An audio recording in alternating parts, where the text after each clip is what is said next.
Hello, this is tip number 2 of my top watercolour tips, and my second tip is to don't start on the really expensive thick watercolour paper. Just get a bit of thicker paper, like this is cartridge paper, which is just a little bit thicker, it's a bit weightier.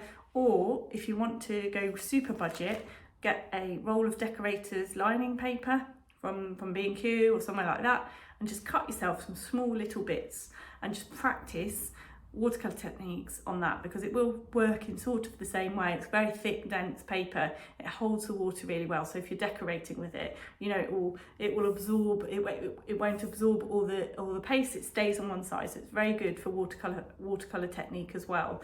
So have a try with that, just cut up some small bits and have a practice before investing in some expensive watercolour paper.